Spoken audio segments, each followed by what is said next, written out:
This is the Farm Monitor. For over 50 years, your source for agribusiness news and features from around the Southeast and across the country, focusing on one of the nation's top industries, agriculture. The Farm Monitor is produced by one of the largest general farm organizations, the Georgia Farm Bureau. Now here are your hosts, Ray DeLessio and Kenny Burgamy. Alrighty then, time to give you all the latest ag news from the great state of Georgia and abroad. This is the Farm Monitor. I'm Ray DeLessio. And I'm Kenny Burgamy. The past few days, we've been hard at work, churning away, and we think you're going to like what you see. Coming up, a breakdown of the Georgia Raw Dairy Act and why one Georgia dairy producer thinks it could be a game changer. Ag technology and keeping up with the constant changes. That was the purpose of the inaugural Georgia Ag Tech Summit. We spoke to an industry expert who said ag technology as a whole should appeal to young generations. Plus, if you want your trail cams to capture incredible images like this one, then Ranger Nick has some do's and don'ts on how to properly set up your device. From top to bottom information you need to know, and it all starts right now on the Farm Monitor. Ensuring a wholesome and safe milk product. That is the goal of the Georgia Raw Dairy Act, a bill in the Georgia General Assembly that will allow dairy producers to sell raw milk to the public. John Holcomb reports on how this bill will give Georgians another safe food option. Under current Georgia law, dairy producers here in the state are only allowed to sell their raw milk from their farms under a special label known as pet milk. But state legislators are looking to change that with a new bill known as the Georgia Raw Dairy Act, or House Bill 1175. A measure Representative Clay Perkle, a sponsor of the bill, says is a necessary step to keep Georgians that may be consuming raw milk safe. The concern I have is not with pet milk, if you're feeding it to a pet, but if this is used to circumvent the process of testing milk to make sure it's safe for our food supply, the things that we feed people with, that is my concern. The concern is that if people are in fact consuming pet milk that isn't tested, it becomes a food safety issue as they could potentially be exposed to something that could make them sick. We don't know what the somatic cell count is. We have no idea what the fecal matter, bacteria, staph, we have no idea what is in that milk. If the cow that is milked still has residue from an antibiotic shot, we certainly don't want to introduce antibiotics into our food supply. But it's never tested right now. So all this bill does is puts the same requirements on raw milk that we have for our regular grade A pasteurized process, except it's not pasteurized. Kenneth Murphy, a dairy farmer in Meriwether County and vocal supporter of the bill, says that this is something that is needed and is an issue that was brought to light during the pandemic when grocery stores were out of milk. In the beginning of the pandemic, people was in panic and couldn't get milk on the shelves, which it was a problem.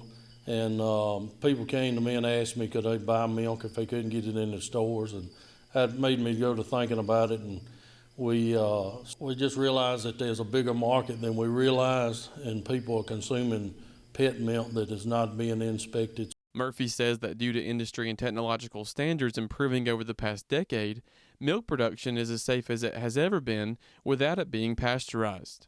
Several years ago, the dairy industry changed their standards, and we're now producing almost a pure quality standpoint from milk from a lab standpoint. We have very low somatic cell counts and very low bacteria counts. This has changed over the industry's demand for it, and that has changed within the last 10 years.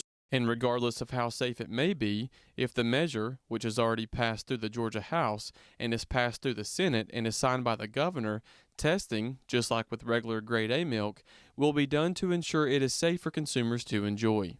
We will do the same testing procedures that we have for our milk supply now.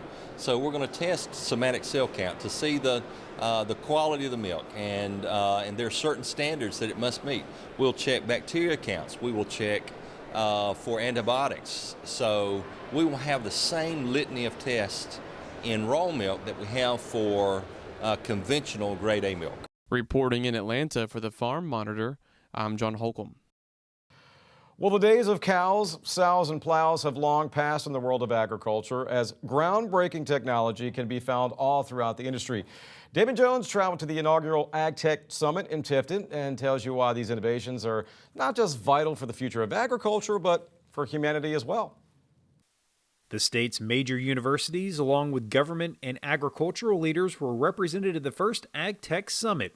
It provided a unique opportunity for those in attendance to get an update on technological advances being made in Georgia's #1 industry. We've never had one statewide meeting focused just on ag technology. So the idea today was to bring together industry, academia, and government to have one day to discuss what's going on in the ag tech world and kind of to help plan for the future. That future is looking bright as new innovative research is being conducted every day in order to make improvements on a number of different sectors within the ag industry. So precision ag's the largest. Georgia's had a large presence in precision ag over the years. The fastest growing area we see is controlled environment ag. So you think of the large greenhouse operations like Pure Flavor or Calera. Food product innovation is kind of that third key area, and that's really transforming our traditional commodities. So we grow a lot of different commodities in Georgia. And the fourth area we're talking about today is called food system technology integration. This is really around the large food processors, mainly poultry processors. While there is a common misconception that agriculture is behind the times when it comes to adopting new technology, farmers are more than happy to embrace change as long as it improves their bottom line. Historically, folks have thought farmers are slow to adopt new technology, but that's really not the case. They have to be very bottom line oriented. And if it doesn't provide increases in efficiency, increases in yield, it's going to be a slow adoption cycle. But for new technology that offers the potential for increased efficiency, increased yield, it will be adopted. And that will soon become a necessity in order to keep up with the food demands for an ever-expanding population around the world. We are not going to have enough food to feed the world's population in 2050. That's it, bottom line. So increases in efficiency and yield are absolutely necessary. Without that, we're going to have some very difficult decisions to make.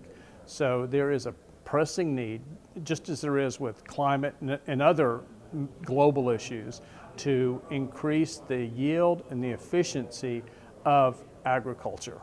With the average age of farmers on the rise, adopting these technological advances becomes important as it could have an impact on the pool of students looking to get into the agricultural field. Sometimes technology and ag may be two different words, two different worlds really, but what we really see is that a lot of the technology that younger kids are experienced with, so laptops, cell phones, virtual reality devices, those have applications in agriculture, and it's really about looking to that future workforce as well and trying to get more young people involved in agriculture by using the technology that they're already familiar with. Reporting from Tift County, I'm Damon Jones for the Farm Monitor. Recently, Georgia Farm Bureau, the Georgia Foundation for Agriculture, and Georgia EMC partnered to present the 2022 Book of the Year, How to Grow a Monster, to the Hancock County Library. Now in its 5th year, the unique partnership donates the Book of the Year to every public library in the state. A measure Caleb Frady with Georgia EMC says is just one way they can give back to their rural and ag communities by promoting ag literacy in Georgia. The members that own the EMCs, many of them are involved in agriculture and farming, and since electric cooperatives are so invested in their communities, it makes sense to partner in an agriculture and youth initiative like this. Anything that our EMCs can do to show that local investment, we're owned by those we serve, we're rooted in our communities, and we care about our future generations right here in our communities. Well, hey everybody, Ranger Nick coming up. You know, we hear a lot about wildlife surveillance, and coming up, we're going to talk about how you use this guy, a wildlife camera, to monitor what's going on in your property. We're talking setup and what to do with those pictures after the break.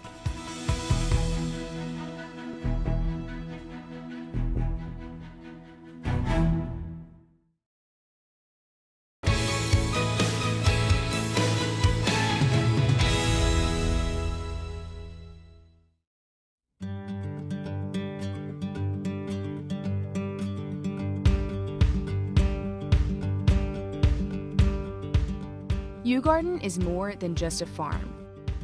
It's a community. Built by and for students in 2010, UGarden connects students' passions to the university's neighbors and the planet. Students earn class credits while learning to grow organic food and herbs in a way that honors and protects the environment through sustainable farming practices. In addition to the hands-on education students receive in the field, UGarden also fosters an entrepreneurial spirit. Each week, students have the opportunity to sell the organic produce and herbs they grow at an on-site farmers market. But UGarden isn't just for students. There are full-time employees and student workers who rely on UGarden for their livelihood. Since 2010, hundreds of volunteers have contributed more than 42,000 hours of their time to keep UGarden running. Over time, UGarden has evolved to be so much more than just a place for students to learn while getting their hands dirty. The accomplishments extend far beyond the farm. Because at UGarden, sustainable food systems aren't just about environmentally friendly farming practices. It's also about ensuring that everyone has access to healthy food. UGarden partners with the UGA Student Food Pantry and the Campus Kitchen at UGA to provide fresh produce to students and Athens area residents who are struggling with food insecurity. Since 2010, UGarden has donated over 100,000 pounds of produce for distribution to the Athens area community. But now, UGarden needs you. It's time to give back to this space that has given so much to the Athens area and beyond. Please consider supporting UGarden through service or donations so this thriving campus community can continue to educate our students and nourish our world.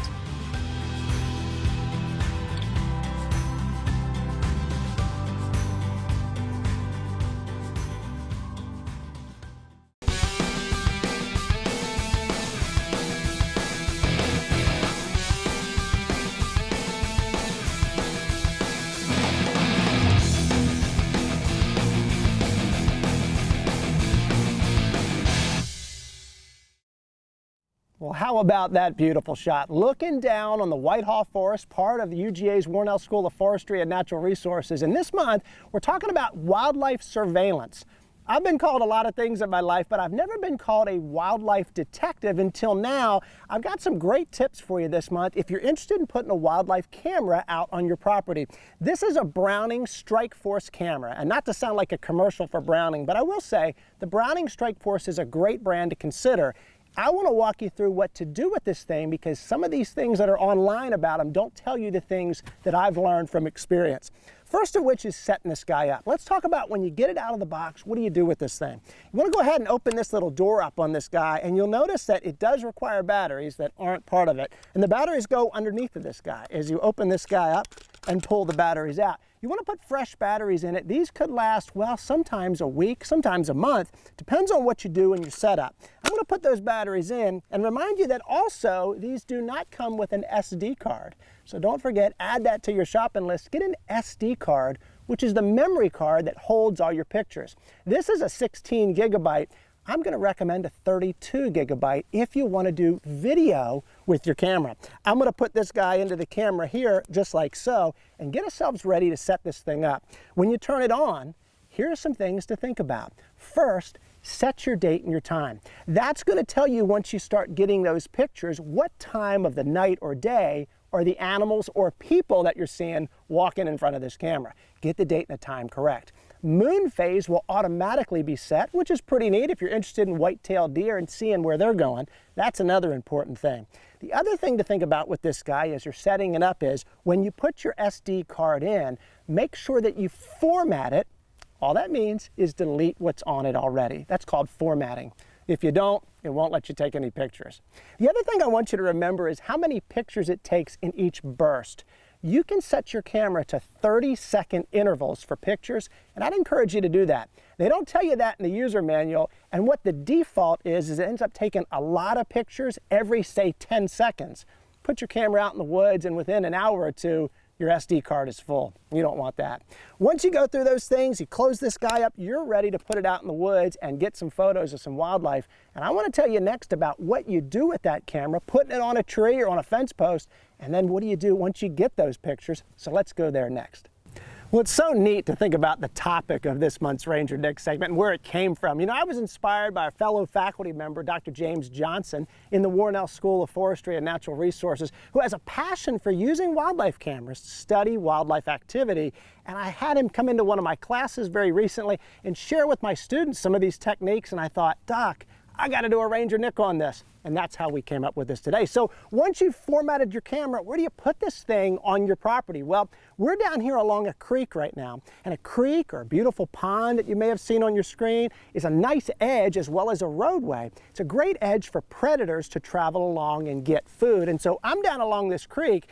Over here I have set up our wildlife camera that we just finished formatting a little bit ago. And as I was putting this thing on this tree, I want you to notice something that you might not notice had I not told you, and I have learned the hard way. As I was putting this thing on this little tree, my battery pack on the bottom of this camera got loosened and nearly dropped out. Now, if I didn't notice and I set my camera up and walked away, nothing would get photos at all. That'd be a problem, and that'd leave you upset when you came to check your camera. So I'm going to check my battery pack, put that in there. I'm going to go ahead and make sure that my camera is turned on, but before I do, notice this little stick that's on top of that camera. I've put that stick in a position to angle the lens of the camera down. I want to angle that camera slightly down, and 10 feet from the camera is a good distance. 10 feet is where your photos are going to be clearest. You don't want that critter super close, it'll be blurry. And in order to see the direction of the lens, the eye of the lens, I'll often get a little paint stir stick and just kind of check to see the direction where that lens is going, and it looks about right. 10 feet from here, before I go ahead and turn this thing on and start capturing, 10 feet from here is a little sand pit that we created with my students this week. And this is actually not only playground sand, but also has some mineral spirits mixed into it. It makes the sand nice and able to be patted and leaves a print. I put this little paint stir stick in the center and honestly put some sardines on top of it to get the scent off the ground, and it brought in raccoons and all kind of cool stuff. Now, I don't recommend putting out bait, and I'll tell you why. Sometimes that creates aggression among animals, deer and other things, and we don't want to encourage animals come into a certain place over and over. So we put our camera out. We're going to forget about the bait for a second. Before I leave, I'm turning it on. I know my SD card is in there, and when you turn it on, you'll be given a countdown. You got 30 seconds to get out of there before it starts taking a picture. So let's get out of here. Let's hope for the best with our camera. And let's go talk about what do you do when you get some good shots? What kind of decisions can you make? We'll go there next. All right, so I'm coming out here to check on my camera, and notice I've put the camera on a tree and the camera is facing up this hard edge, this road. Coyotes, this is a great place for a coyote to hang out. All along a nice edge like this, a roadway, path of least resistance. They can run right down this road, look for those prey items, those prey critters they're looking for. And what's interesting is to note, I picked this loblolly pine tree as opposed to that one. And sorry, buddy, nothing against you, but you may not be able to see it on camera. In front of this pine tree are some of these blades of grass. If I put that camera on that pine tree and these blades of grass started moving, it would trip that camera over and over. And before too long, my SD card would be full without any pictures of coyotes, but pictures of grass moving around. If you happen to pull your SD card out of your camera and take your camera with you, and notice when you download those shots that you have a lot of pictures of nothing, could be a leaf or a blade of grass moving around that did that to you.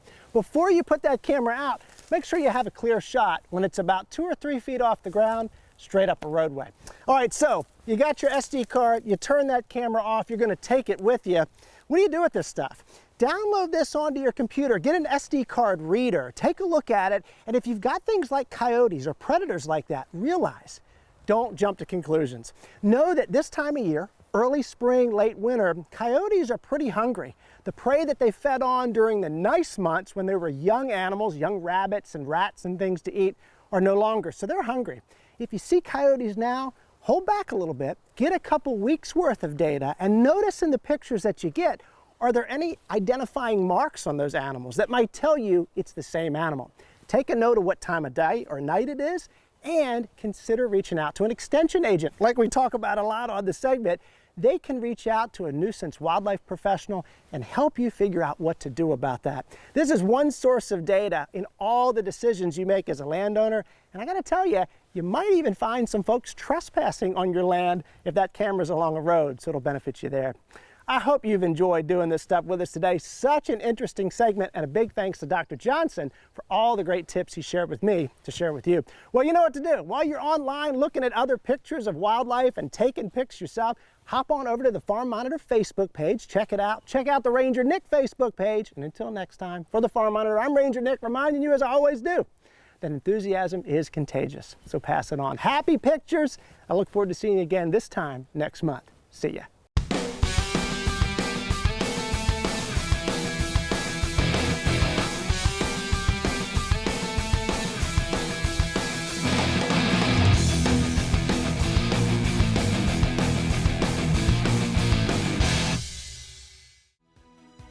Up next, they currently serve in the Kemp administration, but for this father and son duo, their first love is tending to the farm. How Blake and Alan Poole balance political life with farm life when the Farm Monitor continues.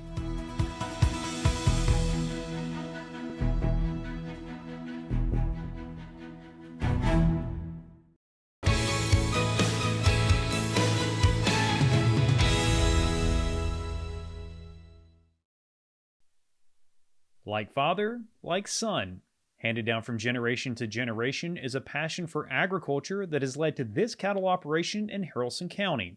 It's a farm that has been in the Poole family for quite some time and has seen its fair share of changes. I grew up on the farm back in 1960, and we've had it since 1960.